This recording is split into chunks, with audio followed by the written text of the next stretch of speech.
Podríamos imaginar cómo sería el discurso de un político, digamos de un candidato a presidente, si tuviera que pasar por la misma situación que pasa Jim Carrey en esta película Mentiroso, Mentiroso, en la cual su hijo pide un deseo de cumpleaños para que su padre no pueda mentir nunca más. El niño está frustrado de que su padre siempre le promete algo, jamás lo cumple.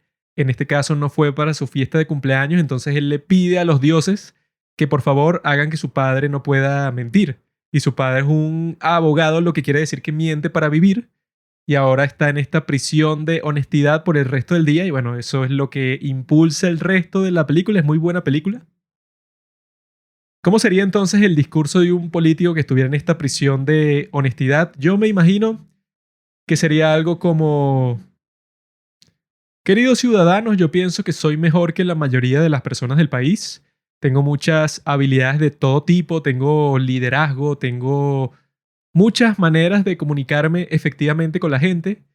Por lo tanto, pienso que debo ser el líder, pienso que debo tener el poder total para controlar la vida de la mayoría de las personas. Yo creo que mis valores son más importantes, son más válidos que los de todos los demás que vivan en nuestro hermoso país.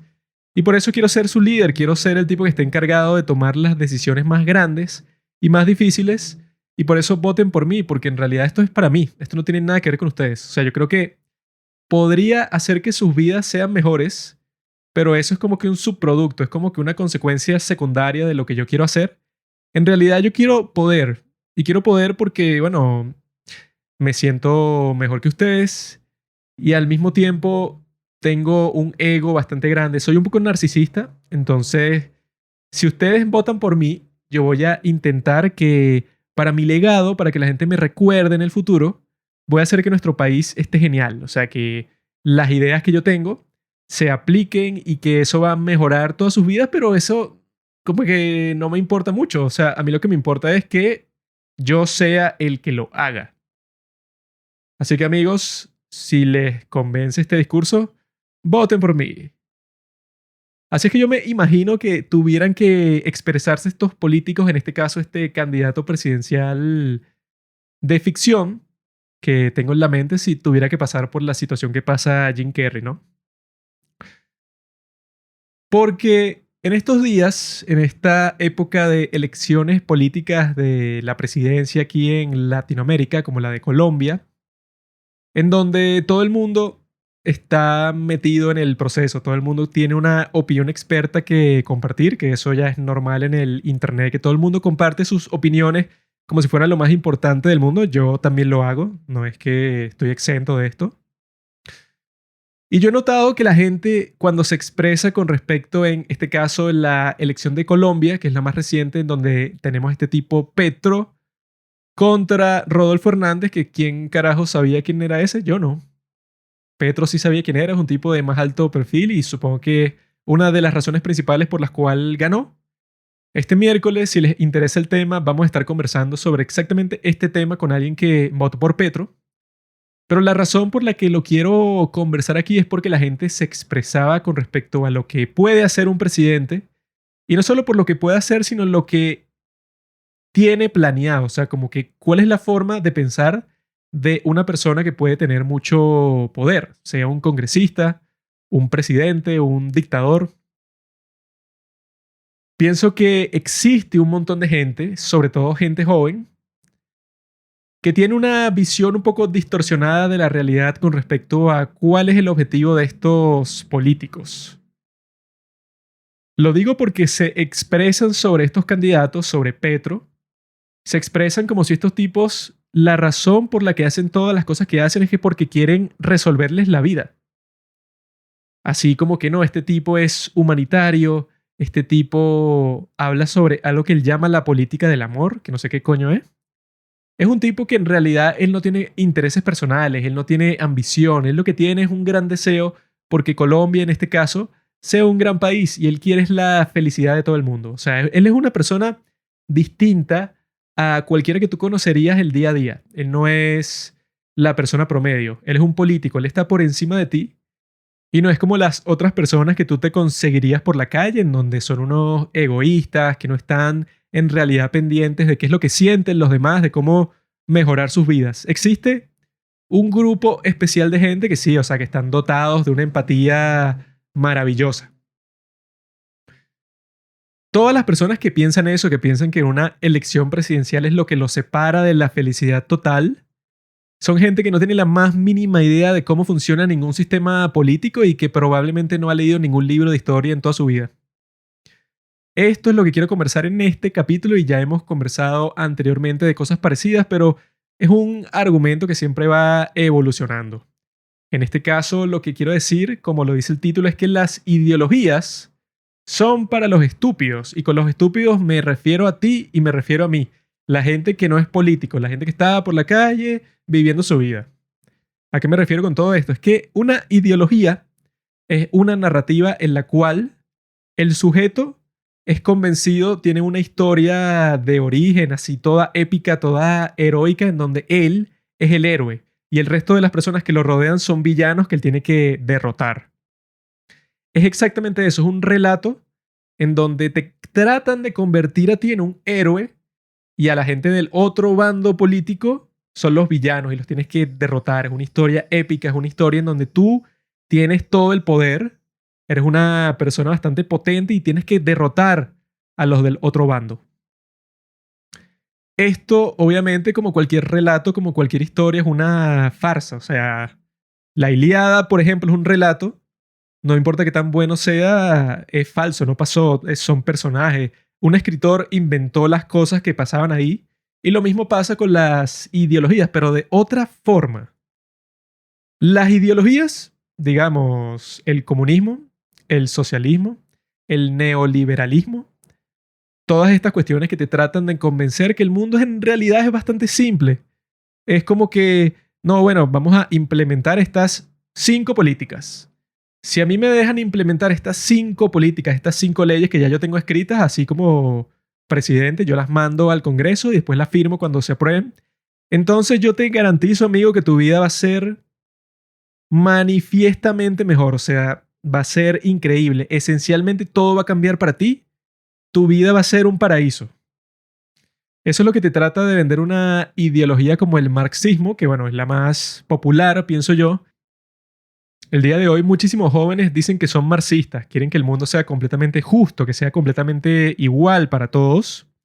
Del otro lado están cosas como el fascismo, el nazismo, que al mismo tiempo te promete que todo va a estar perfecto, pero para un grupo selecto de personas, de que no, que tu nación es la mejor del mundo, entonces por eso tú mereces estar como que en el trono del mundo entero. Y el resto del mundo son tus esclavos, básicamente.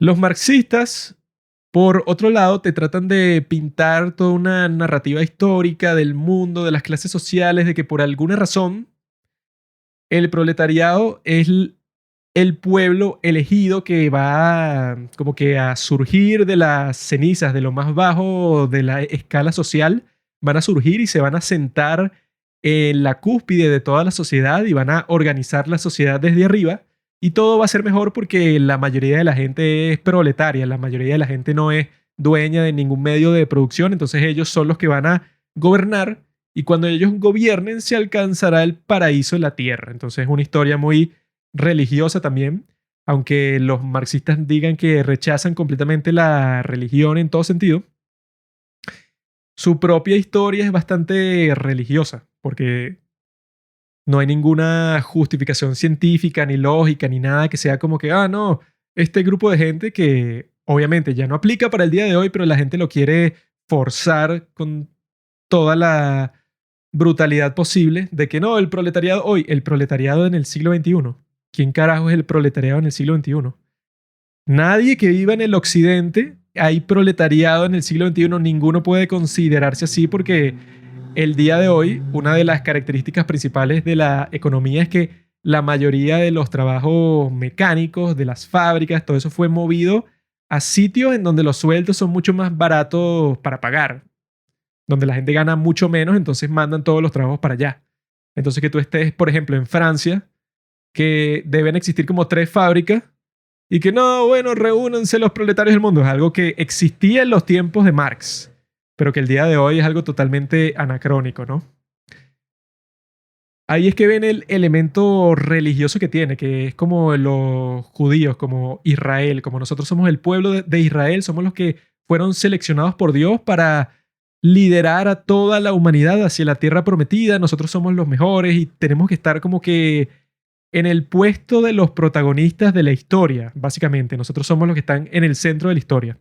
Mientras todos los demás son como que obstáculos que puso el que escribió esta historia para hacerla más emocionante, pero en realidad los protagonistas de la historia somos nosotros. Eso es lo que piensa Marx, que es el proletariado. Y así se ven todas estas personas, todos estos jóvenes, ¿verdad? Estas ideologías les dan una razón de ser. Te dan una razón de ser, tú dices, ok, mira, mi vida no tenía sentido, pero ahora que escuché toda esta historia, resulta que yo soy uno de los elegidos, porque soy pobre. Y como soy pobre, bueno, entonces tengo como ciertos privilegios. Y los políticos marxistas, en este caso como Petro, me dicen y que no, claro, es que yo estoy del lado correcto de la historia. Mientras los demás me quieren oprimir, yo quiero desoprimir a todo el mundo. Yo quiero usar el poder del Estado, del ejército, para liberar. Yo no soy como los demás. Los demás te quieren esclavizar y yo te quiero liberar. O sea, ¿qué puede haber más chévere que eso? Que te digan y que, mira, en realidad toda la gente que está opuesta a ti son los villanos y tú eres del grupo de los héroes. Entonces, el grupo de los héroes, como en cualquier historia, son los que van a ganar al final y son los más cool. Todo el mundo quiere ser un héroe, nadie quiere ser un villano. Eso es básicamente una ideología política.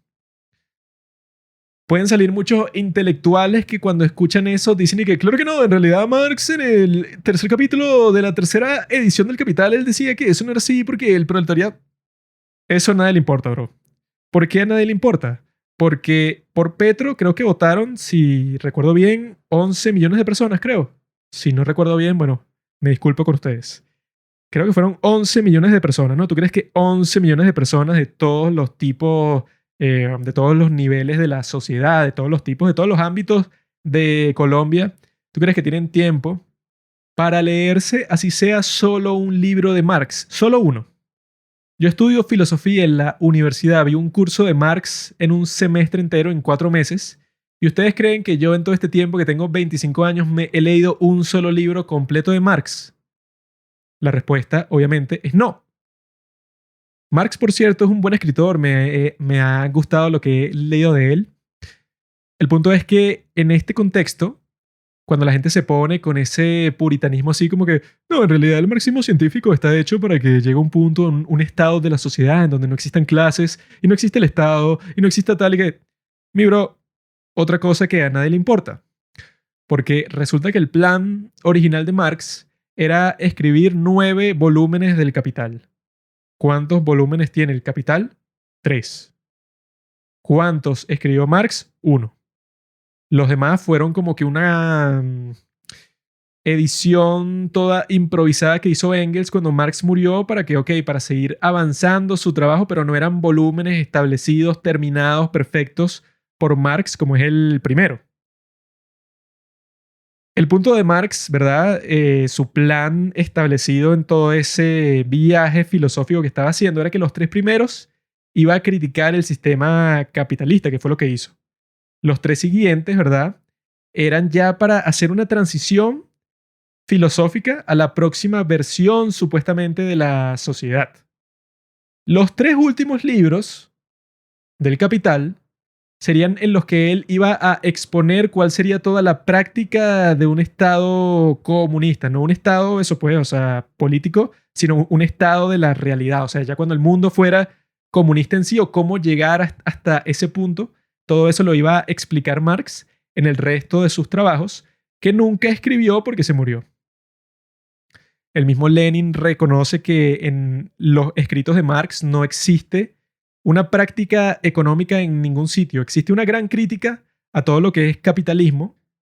Existe una gran crítica de los factores del capitalismo que esclavizan al hombre, pero no hay ningún método, no hay ninguna guía para llegar al socialismo, ni al comunismo, ni nada, sino lo que hay es una narrativa histórica de qué es lo que supuestamente, según la ciencia histórica y sobre un montón de suposiciones que no tienen nada de científico en lo absoluto, Dicen que al final de los tiempos el mundo va a llegar a su estado de plenitud y de estabilidad y de perfección, y eso es el comunismo. Pero no hay ninguna forma de llegar a ese estado. Ya ha sido intentado un montón de veces. A pesar de lo que digan muchos tontos que he visto por ahí, hay un podcast de México que se llama Migala, pienso que se llama así. Ese podcast, yo estaba viendo unas publicaciones que subían a Facebook, ¿verdad? Y me llamó la atención una cita que la guardé para decirla porque me pareció completamente absurda de lo que vi. Yo estaba como que, bueno, claro, si la vida es así, bueno, tienes toda la razón, mi amigo. Dice lo siguiente,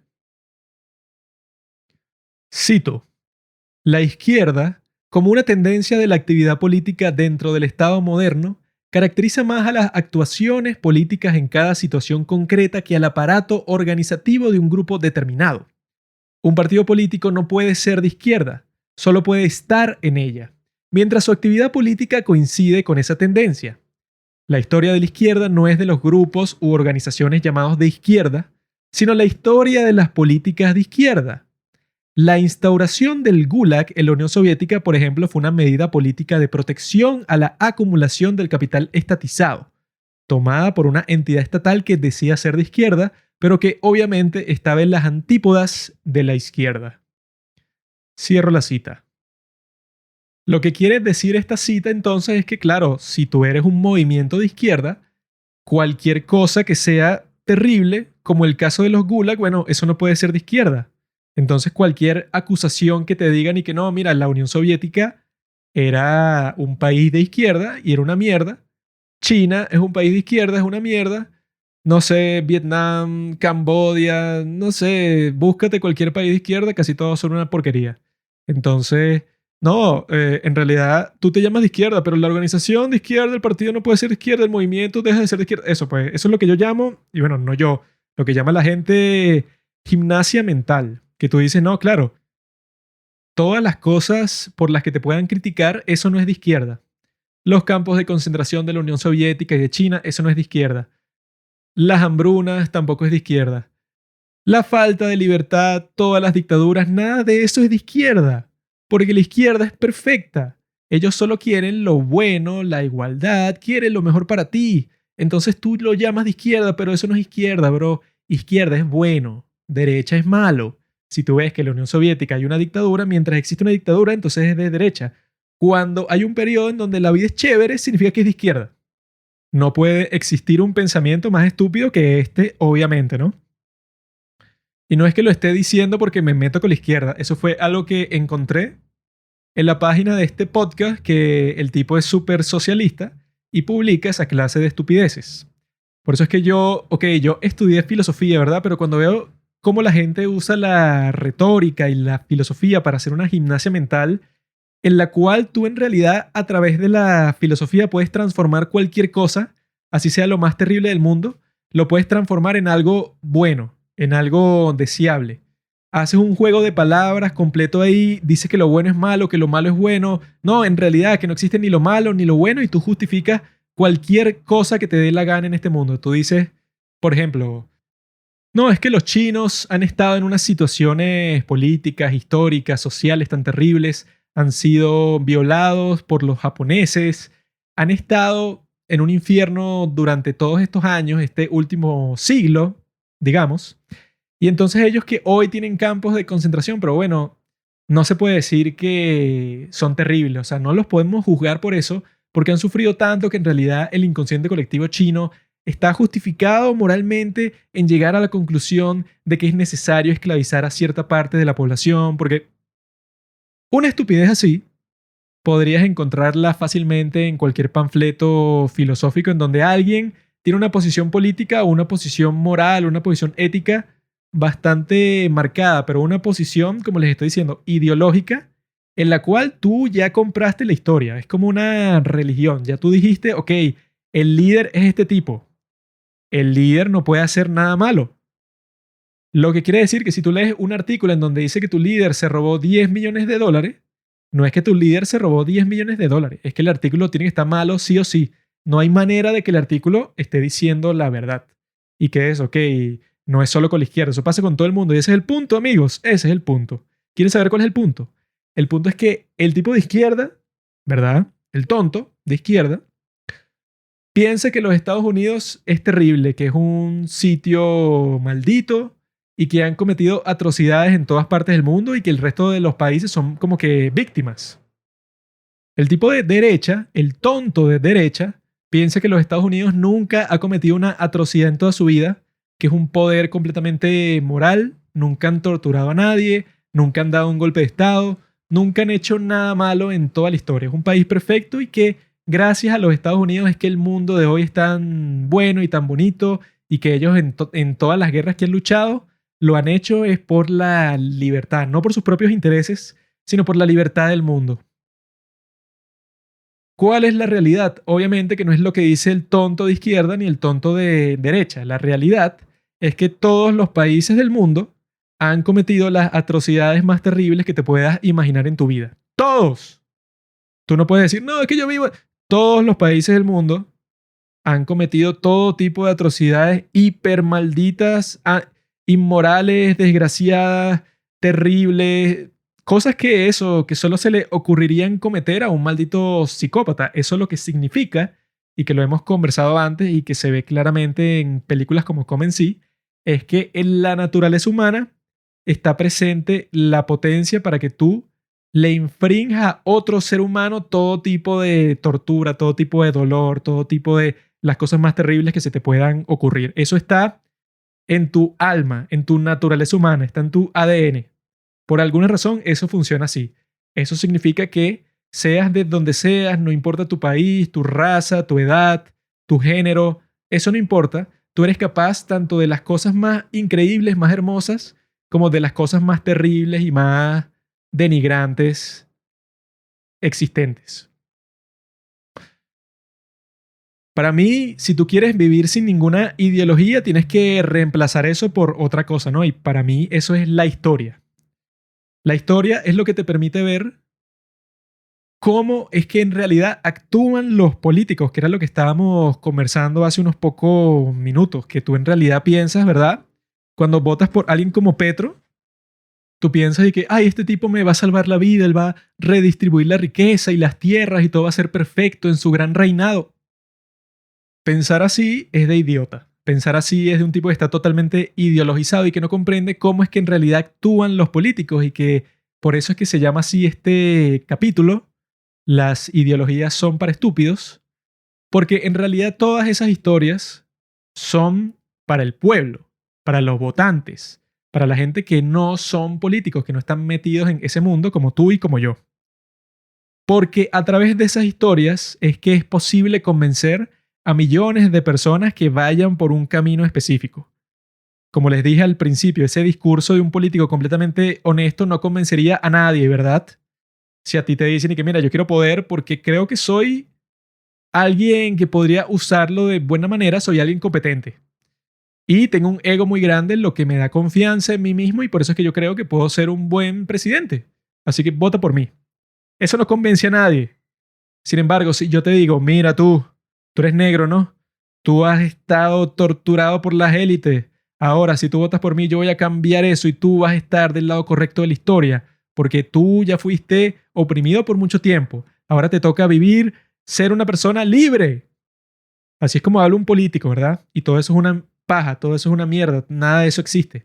Eso es una historia, porque en realidad, si tú te pones a ver cualquier tipo de ejemplo histórico, y lo pueden ver en todos los países del mundo, más adelante les voy a decir 2 o 3 ejemplos para que vean, pero en realidad podría decirles 300 si tuviera el tiempo suficiente y si ustedes quisieran pasar aquí 5 horas escuchando ejemplos de que un político dice que no, yo estoy haciendo esto, claro, por el bien de la gente, cuando en realidad en privado le estaba diciendo a la gente que trabaja con él y que no, bueno, vamos a hacer esto porque nos conviene a nosotros para tener más votos en noviembre en las elecciones.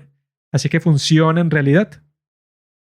Por eso es que es patético ver a personas llorando, metiendo la emoción en la política, que es algo a lo que se refiere este tipo que se llama Gad Saad. Es un psicólogo evolucionista, es un tipo que hizo un libro que se llama... Esperen, me he olvidado el nombre, pero lo tengo aquí en mi Kindle. Un momento, amigos.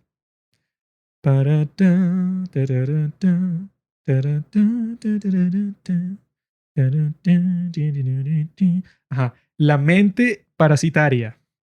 Este tipo escribe La mente parasitaria, ¿no? Y ahí a él dice que en realidad, cuando tú vas a votar por un candidato, ¿a ti qué te importa si el tipo engañó a su esposa o si se casó 7 veces y no le paga pensión alimenticia al resto de sus esposas y tuvo 10 hijos y fuera del matrimonio y es un desgraciado y le cae mal a la gente y tal y tal y tal? Eso, en algo como la política, no te debería importar porque el político, el presidente no va a estar ahí para ser tu amiguito. Tú no vas a ir al bar a tomarte una cerveza con él y no van a conversar sobre el partido. No.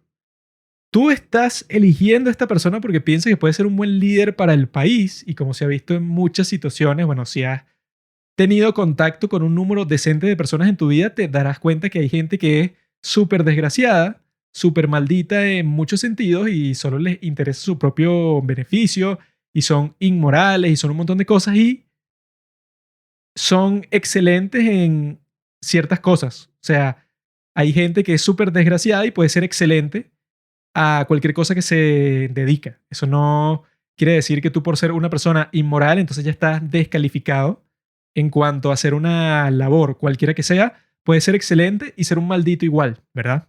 Pero la gente lo que hace en muchos de estos casos es ponerle al político toda una carga de un montón de cosas de que tú tienes que ser una persona perfecta en mi mente, yo te tengo que ver a ti como alguien intachable para que eso me confirme a mí que tú puedes ser un buen líder.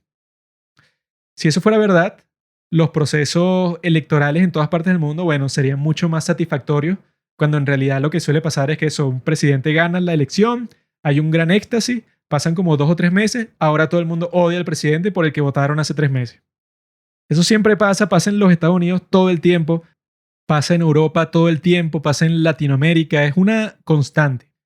Y yo creo que se origina por eso que dice GATSAT, porque la gente proyecta un montón de valores que quieren que un jefe tenga como si fuera su padre. Yo quiero que este tipo, como va a ser el líder de la nación, entonces él tiene que ser, ¿no? Un tipo presidencial, un tipo que se exprese de esta forma, un tipo que tal. Como decían mucho de la comparación entre Obama y Trump. Dicen que Obama todo el mundo lo veía como un tipo decente, un tipo amigable, un tipo con el que te quieres tomar una cerveza. Y tú vas y votas por él y que, qué tipo tan chévere. Y de repente el tipo en la crisis del 2008 lo primero que hizo, si han visto el documental Inside Job, lo primero que hace Obama, después de decir que es el tipo distinto y que va a hacer que toda esta gente que causaron que el sistema financiero no solo de los Estados Unidos, sino del mundo colapsara, unos criminales pero despreciables, Obama lo que hizo fue contratar a los tipos que fueron responsables por el problema, que fueron parte del equipo de Bill Clinton, que fueron los que quitaron las regulaciones al sistema financiero. Estos tipos fueron los que Obama puso a cargo, tipos como Larry Summers, para resolver el problema. Y la forma en que lo resolvieron es dándose trillones de dólares a los bancos que causaron el problema. No solo hizo eso nuestro gran amigo Barack Obama, sino que el tipo comenzó la guerra de Libia, comenzó la guerra de Siria, fue el tipo que más ha matado civiles con drones en toda la historia, que era así un porcentaje, creo que era de 90% de civiles que mataban en cada ataque y 10% de gente que sí era parte de los grupos terroristas que estaban buscando. Un tipo que no estoy diciendo que, no sé, que si hubiera ganado McCain en el 2008 o después Romney, no estoy diciendo que si ellos fueran presidentes hubieran sido los mejores presidentes de la historia. Pero en el caso de Obama, un montón de gente hasta el día de hoy dice que, ay, qué tipo tan bueno, qué tipo tan amigable, qué chévere. Él llegó ahí y causó en realidad un gran hito en la historia de los Estados Unidos. Fue el primer presidente negro y el tipo que si a los 10 días siendo presidente le dan el premio Nobel de la Paz. ¿Por qué? ¿Quién sabe? A esto es lo que me refiero, que, ok, un tipo que se vea todo chévere, todo fino, mira este tipo, ay, qué bueno es. Llega a presidente y hace todas esas barbaridades increíbles. Trump, que casi cualquiera puede estar de acuerdo que el tipo moralmente es un desgraciado, el tipo ha hecho todo tipo de estafas, chanchullo, el tipo ha dejado embarazadas, no sé, a unas mujeres por ahí, tiene acusaciones de abuso sexual, es un tipo grosero, misógino, etc. Ahora, dígame, ¿qué guerra comenzó Trump? ¿Qué guerra hizo Trump? ¿A dónde mandó tropas? ¿En qué país entró? ¿Cuántos civiles mandó a matar? ¿Qué hizo Trump? Trump, quizá tú puedes decir que es culpable por, no sé, por hacer que las tensiones en los Estados Unidos, las tensiones sociales subieran antes y durante el COVID. Ok, di lo que tú quieras, pero no está ni cerca de las cosas que hizo ni Obama, que comenzó un montón de guerras y hizo eso, pues no castigó a los criminales del 2008, la peor crisis económica de no sé qué, si en un siglo. Bush, antes que Obama, también comenzó un montón de guerras. Entonces, la guerra de Afganistán, la guerra de Irak. Entonces, ¿qué es lo que nos dice esto? Que, ay, mira, el político sí es amigable, ay, qué sonrisa tan bonita tiene. Cosas como esas, cosas como la moralidad, cosas como que, ay, ¿cómo tú ves a esta persona? Si te cae bien, todo eso no debería ser un factor importante dentro de la política porque ya se ha demostrado un montón de veces que eso en realidad no significa nada. Que en el resto del periodo, cuando en realidad se ve de qué está hecha la persona, cuáles son sus acciones, eso es lo que tú le tienes que prestar atención desde el primer momento. Con respecto a lo que estaba diciendo, entonces, ¿cuáles son los ejemplos históricos en los cuales la gente piensa que el político está haciendo algo por una razón, pero en realidad en privado esa razón no tiene absolutamente nada que ver con lo que él está haciendo? El ejemplo principal que tengo es la revolución cultural de Mao. En este caso, la mentira está justamente en el nombre. El tipo no tenía la más mínima intención, no estaba pensando en ninguna cultura, ninguna revolución, ninguna nada. Los historiadores el día de hoy le están llamando en realidad la Gran Purga. La revolución cultural suena mucho mejor, ¿verdad? Que la Gran Purga. Nadie apoyaría nada llamado la Gran Purga porque van a pensar que tú quieres matar a un montón de gente por cualquier razón, pues, o sea, pero que tu objetivo principal es matar. Y ese era el verdadero objetivo. Pero no lo promocionaba así, sino que el tipo creó toda una estructura, todo un montón de grupos de gente, guardias rojos les decían, eran estas personas, estudiantes que iban para los colegios, sacaban a los profesores a la fuerza y los abusaban de todas las formas posibles, los avergonzaban, les caían a golpes, mataron a muchos de ellos. ¿Y cuál era el objetivo de Mao con todo esto? El que le decía a las personas y que no, vamos a terminar con las 4 mentiras, las 4 antiguas mentiras, que era algo así como que eso, las antiguas costumbres, las antiguas tradiciones, las antiguas opresiones, puros nombres así, ¿no? La excusa que les decía a las personas era que todas estas tradiciones culturales, todas estas cosas milenarias, todo lo que llaman el confucianismo, que decía cosas como que tú tienes que respetar a tus mayores a como de lugar, es lo más importante, que tú le rindas respeto a tus padres, a tus profesores, tienes que ser básicamente un esclavo con respecto a ellos, cualquier cosa que ellos te digan, cúmplela. Un montón de reglas así bastante estrictas, ¿no? Y Mao lo que decía, una forma muy directa de motivar a los jóvenes, sobre todo, era que no, eso en realidad es inválido. El marxismo, el comunismo ha reemplazado todo eso, así que ustedes, bueno, para hacer énfasis en todo esto, vamos a quemar las escuelas, vamos a sacar a los profesores, vamos a caerles a golpes, avergüéncenlos de todas las formas posibles, porque ellos durante toda su vida han tenido esta autoridad falsa que les da el confucianismo. Vamos incluso a quemar la casa de Confucio, vamos a destruir todos los grandes tesoros de la historia de China, vamos a destruir todo eso, vamos a olvidarnos de nuestra historia, porque es una historia terrible. Entonces ustedes pueden leer sobre la revolución cultural y sobre cómo trataron de desaparecer completamente toda esa tradición. Y ese era el ambiente, el contexto perfecto para que Mao cumpliera su verdadero objetivo, que no tenía nada que ver con eso, pero nada, nada que ver. Yo lo vi en su biografía y la realidad es que Mao en ese tiempo, si recuerdo bien, eran los años 60, finales de los años 60, pienso. Mao en ese tiempo había caído, ¿verdad? Ya no era como que el tipo, el rey supremo, ya no era como que el tipo que todo el mundo respetaba y que todo el mundo temía, que tenía el control de todo en China. Ya no era ese tipo porque él causó la muerte de 40 millones de personas durante la hambruna más grande de toda la historia y todo fue por su culpa. Hubo una cuestión que llaman la reunión de los 7000 cadres. Los cadres son eso, los administradores principales del Partido Comunista, en donde a él lo pasaron a segundo plano y en realidad los que hacían las políticas desde ese momento eran este tipo que se llama Deng Xiaoping y Liu Shaoqi. Entonces Mao pasó un montón de tiempo, bueno, no un montón de tiempo, en realidad fueron como 4 años en donde Mao quedó como que despreciado un poco. Seguía siendo un tipo que lo consideraban el líder de China, entre comillas, pero ya no era Mao con M mayúscula que todo el mundo decía, ay, este tipo, uno no puede decir nada malo sobre él, no. Ya como que se permitía criticarlo, entonces su ego estaba herido, por así decirlo.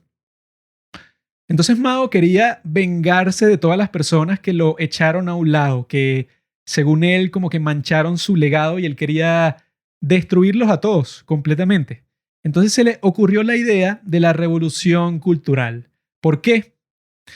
Porque si tú creas un ambiente en donde todo el mundo quiere destruir las viejas costumbres, quiere destruir los viejos liderazgos, todo lo viejo, ese era el punto, destruir todo lo viejo, entonces ese es el ambiente perfecto para tú acusar a todas las personas que te despreciaron, a todas las personas que te quitaron el poder que tú tanto luchaste por conseguir. Bueno, ese va a ser el ambiente social perfecto porque si Mao trataba de hacer eso sin ninguna revolución cultural, la gente lo iba a ignorar o quizás los sacarían completamente del partido porque dirían y que mira, este tipo acaba de ordenar la muerte de un montón de líderes del partido o los mandó para una cárcel. O sea, el tipo se volvió loco y vino en sí con su ejército personal para meter preso a un gentío del liderazgo del partido.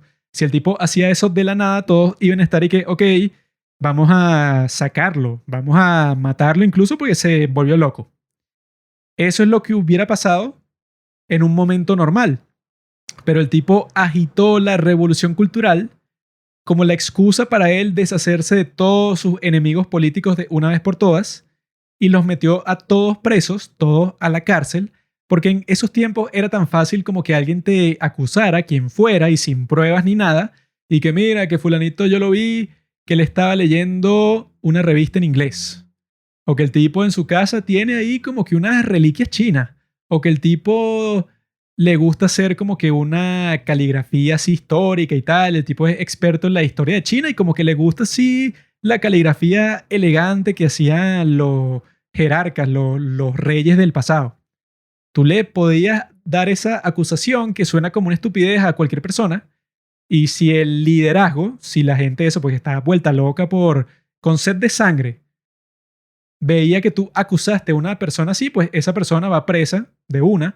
Y no solo va presa, sino que toda su familia está metida en el paquete y los torturan. Una cosa horrible porque, bueno, cuando tú agitas a millones de personas y les dicen que ellos tienen básicamente todo el poder, que tú les dices, mira, si tú torturas, si matas, si les robas todas las cosas que tienen estas personas en su casa, que tú dices que son antirrevolucionarios y tal, si tú haces todo eso no hay ningún castigo. Si tú le dices eso a un montón de jóvenes que han vivido toda su vida en un estado represor, en un estado totalmente infernal, bueno, creas un ambiente totalmente horrible, lleno de sangre, lleno de muerte, lleno de tortura, lleno de gritos. Eso fue exactamente lo que pasó y por mucho tiempo y hasta el día de hoy muchas personas conocen ese evento de la historia de China como la supuesta revolución cultural. No tuvo nada que ver con la cultura y al mismo tiempo se perdieron reliquias invaluables, quemaron la casa de Confucio, trataron de olvidarse para siempre de todas esas grandes tradiciones culturales de China que incluso se esparcieron por muchos países de Asia, quemaron todo tipo de libros antiguos, y no solo libros antiguos, sino libros, cualquier tipo de libro que encontraban en la casa de una de estas personas que acusaban era quemado. Se consideraba que si tú querías consumir cultura, ya tú eres como que un enfermo, un aberrado, un tipo que necesitaba reeducación. Incluso al presidente del Partido Comunista el día de hoy, Xi Jinping, ¿verdad? Lo mandaron a estos campos de reeducación porque su padre era uno de los miembros del partido que fue purgado por Mao, que no lo mataron, pero que lo mandaron, eso, lo desterraron de la posición de liderazgo y lo mandaron a prisión. Entonces a su familia la mandaron a un campo de reeducación porque supuestamente estaban contaminados por estar relacionados con este tipo. Este es el ejemplo principal de este comportamiento que se ve en todas partes del mundo. En la Unión Soviética también está eso de que a Stalin le preguntaban y que tú leíste los libros principales de Marx, El Capital, el tal y tal. Y él decía, 100% honesto y sin pensar que era una barbaridad, que no, que él no había leído nada de eso. Él decía, no, bueno, ok, nosotros estamos guiados por esta ideología, por esta serie de cosas, pero no es necesario que yo me lea, no, que yo tengo un método así, que yo siga en todas mis decisiones, que yo voy a hacer tal y tal y tal cosa, porque Marx dijo hace 100 años que nada, nada de eso. No tenían pensado nada de eso y nadie lo tiene. Siempre que en esas circunstancias, cuando tú llegas ya al poder y tienes que tomar todo tipo de decisiones pragmáticas, sería absurdo, no tendría ningún sentido que tú dijeras y que, ah, bueno, ok, hay un elemento importante del que yo me tengo que hacer cargo aquí, que tiene que ver con algo que pasó en esta comunidad, pero no, un momento, déjame leer aquí, ajá, la página 165 del libro, ajá, ok, de Marx, en el Capital, él dice que el hombre debe ser, ok, ok, ya sé qué hacer. Nadie actúa así, nadie, ningún político de la historia, nadie que haya llegado a un puesto de poder, les garantizo que actúa de esa forma tan ideológica. La gente que en realidad llega al poder, que llega a ser presidente, que llega a ser senador, congresista, tiene un modo de pensar muchísimo más pragmático y que eso, tenemos que ver las cosas desde la perspectiva del tipo que quiere ser político. Él quiere convencer a millones de personas de que algo es verdad. Desde la perspectiva de nosotros, que somos los que votamos, nosotros vamos a ser convencidos. Pero ¿qué nos hace pensar que ese tipo que nos quiere convencer es alguien totalmente distinto al resto de las personas? Que, como dije al principio, no podemos pensar, no, claro, ese tipo que nos quiere convencer, no, el tipo es distinto. Él no tiene sus propios intereses, él no está haciendo esto por ninguna razón personal. Que así es siempre como tratan de venderse estos políticos. Lo he visto muchísimo en Latinoamérica, que dicen cosas como que no, yo soy un tipo del pueblo, yo vengo aquí porque yo quiero que la vida de todo el mundo sea mejor y yo en realidad no quería ser presidente, pero llegué aquí porque yo sé que la gente está sufriendo mucho y entonces yo me voy a lanzar, me voy a sacrificar siendo presidente. Dicen eso, ¿no? Y entonces después tú ves 10 años después y entonces ves que el tipo de presidente, bueno, de alguna forma ingresó 10.000 trillones de dólares. Y dije, ah, no, pero es que él lo estaba haciendo porque no, es que él es tan bueno. Es un tipo que se preocupa por la gente. Por todo esto es que, en mi opinión, un político que yo diría un tipo que tiene que ser así, alguien que se comporta de la manera que tiene que comportarse, un tipo que sería un líder bastante efectivo si llega a la presidencia y por eso votaría por él, es un tipo que no sea ideológico, un tipo que en realidad tenga habilidad política, habilidad para convencer a la gente, habilidad para unir a las personas y tengo a una persona particularmente en mente cuando digo todo esto. Se trata de Franklin Delano Roosevelt, la única persona en toda la historia de los Estados Unidos en ganar la elección presidencial 4 veces. Este tipo, si tú te pones a ver la historia de su presidencia desde el principio, él no se lanzó con ninguna plataforma ideológica. Él era del Partido Demócrata, ¿verdad? Y las promesas de campaña era que él iba a arreglar la economía porque lo que pasó con la crisis económica fue algo totalmente catastrófico para los Estados Unidos. Puso en riesgo incluso el sistema capitalista en sí, estuvo a punto de colapsar y él sabía que estaba a punto de colapsar y que tenía que hacer algo. Y él, digamos que en el contexto histórico, no tenías un comunista de un lado y a un capitalista del otro, por decir algo. Tenías de un lado a alguien que no quería intervenir en la economía y Franklin Delano Roosevelt sí quería intervenir en la economía. Veía que las personas estaban sufriendo muchísimo. Entonces el tipo cuando triunfa tiene la habilidad increíble de que él al principio, bueno, llegó bajo la plataforma de que vamos a estar todos unidos, demócratas y republicanos, para resolver este problema que nos afecta a todos y que está poniendo en riesgo todo, la legitimidad del gobierno, el sistema capitalista, nuestra influencia en el resto del mundo. O sea, puede ser algo totalmente catastrófico para el país. Así que vamos a pasar una serie de políticas para resolver esto o por lo menos para ralentizarlo, para que nos dé tiempo de saber cuál es el rumbo que vamos a tomar.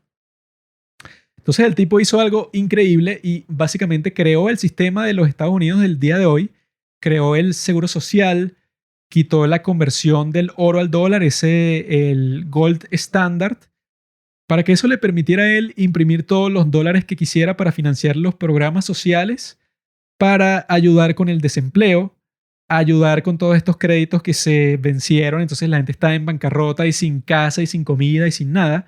Era una situación totalmente crítica que necesitaba una serie de medidas que muchos considerarían peligrosas para la democracia. Incluso lo llamaron dictador muchas veces, pero el tipo pudo mantener el equilibrio de que, ok, yo los ayudo a ellos, ayudo a todas estas personas que están sufriendo, y durante mucho tiempo tuvo la buena voluntad no solo de su propio partido, sino que la gente del otro partido también votaba por las leyes que él proponía.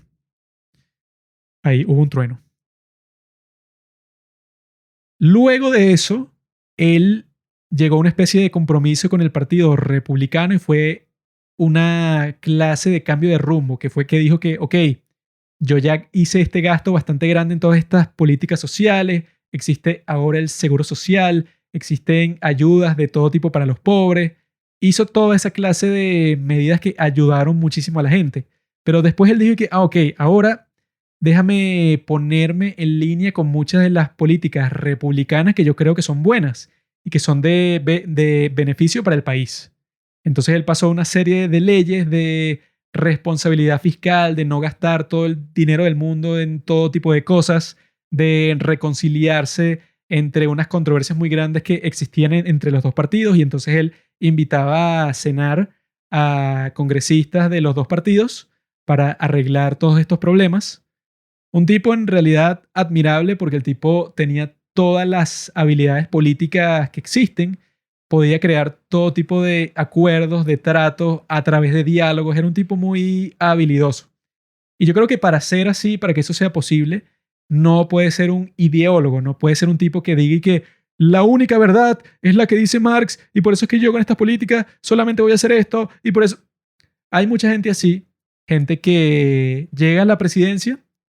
Espero que Petro no sea así, al parecer no es así por lo que he estado viendo últimamente, pero que llega a la presidencia y entonces dice que no, los del otro partido son unos malditos, odian a la democracia y yo los odio a ellos, son unos desgraciados, son unos putos. Entran así, eso, para dividir todo el país y llaman al otro lado racista, elitista, maldito, sucio. ¿Por qué? Porque los tipos, claro, ellos se comieron la mentira, o mejor dicho, ellos en realidad, pienso yo, esa es mi opinión y que lo he visto en muchos libros de historia, pues, o sea, que esa retórica de que el político dice que odia al otro lado, en realidad, eso funciona muy bien para la gente, para que la gente esté ahí que, mira, motívate a votar, porque el otro lado son unos malditos locos enfermos psicópatas, motívate a votar. Pero en realidad, él no piensa eso. En realidad los tipos cenan juntos, la pasan bien juntos, juegan golf juntos, sus hijos estudian juntos. Los del presidente con los del otro partido que él supuestamente odia, en privado no se odian un carajo, eso es mentira y lo pueden ver en todas partes. Lo pueden ver en todas partes. Y no deberían odiarse, pero para la obra de teatro que le están poniendo a la gente para que todo el mundo esté que, sí, destrúyelo, es idiota. Entonces fingen odiarse porque es buen entretenimiento y funciona para que la gente esté motivada a votar. Ese es el motivo de la ideología. Entonces yo digo, no te dejes manipular por esas mentiras. La lección que yo quisiera que todo el mundo comprendiera de eso, pues si ya dejamos de ser ideólogos luego del capítulo de hoy, es que estas tendencias políticas, tus valores políticos, la razón por la que votaste por un candidato u otro, se parece, pienso yo, a cuál es tu equipo de fútbol. En mi caso, mi equipo de fútbol es el Barcelona, ¿no? De España. Mi equipo de fútbol es el Barcelona porque yo empecé a ver unos videos que vendían aquí en las películas Piratas de la Calle de Ronaldinho. Entonces tú veías que este tipo hacía las mejores habilidades, los mejores dribles, los mejores goles, los mejores todo. Entonces yo empecé a ver los partidos del Barcelona y así fue que me empecé a interesar por el equipo y después vino Messi y tal, pero al principio fue porque vi unos videos, unos DVD de Ronaldinho haciendo unos dribles. O sea, antes de que usar así YouTube compulsivamente, bueno, eso era lo que existía. Esa es la razón, pues yo no nací en Barcelona. Mucha gente, el equipo de fútbol que apoyan es porque nacieron en una comunidad particular. Lo mismo pasa exactamente igual con la política. Yo conozco a muchísima gente y pasa con muchísimos políticos también, que sus padres eran de cierta tendencia política y ellos lo siguieron exactamente igual. Entonces, mucha gente tiene como que esa falsa idea de que no, la política es algo mucho más serio. Entonces yo voto por este partido, por el Partido Conservador, porque yo a los 10 años yo me puse a investigar y leí muchos libros y yo hice la reflexión y llegué a la conclusión de que no, que estos en realidad son los que quieren lo mejor para el país, los que están para el bien de nosotros, el bien de los ciudadanos. Yo llegué a esa conclusión porque, bueno, hice un análisis exhaustivo de 10 años de estudio y esa fue mi conclusión. Y dije, qué mentira, weón. Ese debe ser el caso de, no sé, de una de cada 10 personas, pero en su mayoría, la razón por que alguien es neoliberal o que es comunista o porque le gustan los Estados Unidos o porque le gusta China, o etcétera, cualquier tendencia política que puedas tener en este mundo, que hay muchísimas, lo más probable es que tú seas de esa tendencia política por razones externas, por razones del azar, por razones que no tienen mucho que ver con quién eres tú como persona. Eso lo que implica es que tú no deberías odiar a nadie por su postura política o que tú no deberías asumir que es una mala persona porque es comunista o porque es fascista, por decirlo así. No porque es nazi, o sea, si ya eres nazi, bueno, y eres racista y quieres matar a un montón de gente, bueno, no se puede decir que tengas buenas intenciones.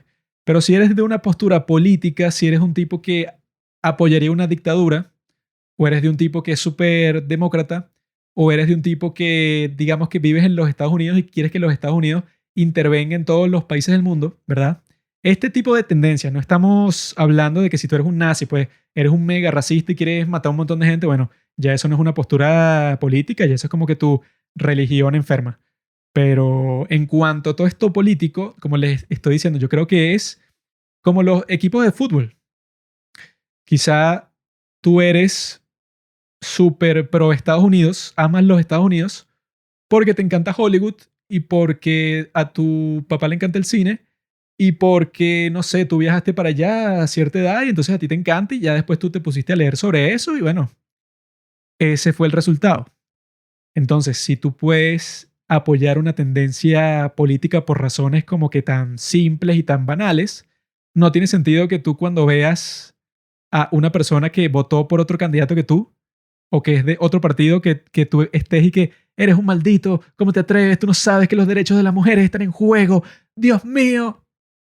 La gente que se pone así es porque su vida es miserable y entonces tienen que encontrarle un sentido alterno a su vida, porque son unos malditos tontos que no saben qué hacer con su tiempo. O sea, no saben vivir como personas normales y no saben escuchar al otro, no saben tener en cuenta eso, pues que si a ti te gusta cierta política, no quiere decir que tú seas un tipo de persona particular. No quiere decir que yo voy a pintar a todas las personas que les gusta eso como, ay, esto es estúpido. Eso se llama tolerancia y no es que viene, ay, no, de mis ideas que yo pienso que la gente... Yo creo que esa es la realidad. Porque si es verdad lo que yo digo, que esa elección política se parece, no es exactamente igual, pero se parece a como a uno se encariña con un equipo de fútbol o la razón por la que tú tienes una película preferida, que no tendría mucho que ver, no, es que esta es la película que está mejor filmada. En realidad lo que pasa en ese caso es que, bueno, es tu película preferida porque emocionalmente se conectó mucho contigo o porque tú la viste con alguien especial o porque en el momento que estabas tú en tu vida como que te habló, te llevó un mensaje que te voló la cabeza en ese momento por cualquier razón. Entonces no es que la gente cuando dice eso, pues no, mi película preferida es tal, porque claro, yo después de ver 500.000 películas y de hacer análisis de cine y hacer todo esto, entonces yo hice una fórmula matemática para decir que mi película preferida es, o que tú digas y que no, yo hice un análisis de todas las estadísticas y de los mejores jugadores de la historia y de quién tiene más títulos y de esto y quién me conviene más a mí y cuál es el juego que más me gusta, cuál es la estrategia para saber cuál es mi equipo preferido de fútbol. Eso es mentira. Existirán 3 personas que lo han hecho, pero la gran mayoría es de un equipo de fútbol porque casualmente comenzó a ver sus partidos. La gran mayoría también vota por un partido político porque casualmente su familia lo ha hecho por generaciones o casualmente nació en una zona del país en donde todo el mundo vota así, o porque casualmente conoció un político de ese partido y le cayó bien, o porque casualmente una política que implementaron en su comunidad funcionó, entonces vota en todas las elecciones por ese partido. Esa pienso yo que es la verdad. Y si esa es la verdad, bueno, actuemos en consecuencia, actuemos con amor a esas personas, bueno, a todas las personas, y no tengamos esas ideologías que no sirven para un carajo, más que para motivar. Si eres político, tiene sentido que pretendas que esa es tu ideología y que odias al otro bando porque eso motiva. Pero la realidad no tiene nada que ver con ninguna de esas ideologías, con el marxismo, con el neoliberalismo, con el fascismo. La realidad es mucho más complicada que todas esas historias que dicen que no, que el tipo que votó por fulano es un maldito. Yo no creo en eso, así que, queridos amigos, con esto termino mi mensaje semanal, bueno, bisemanal. Espero que le estén pasando muy bien y espero que sigan escuchando a los padres del cine, que sigan estando interesados en esta movida y los quiero. Gracias por escuchar Los Padres del Cine. Síguenos en Instagram para enterarte de los nuevos capítulos que iremos publicando. Si nos escuchas por Spotify o por Apple Podcast y piensas que este podcast vale 5 estrellas, califícanos. Si no, mejor escríbelo en tu diario.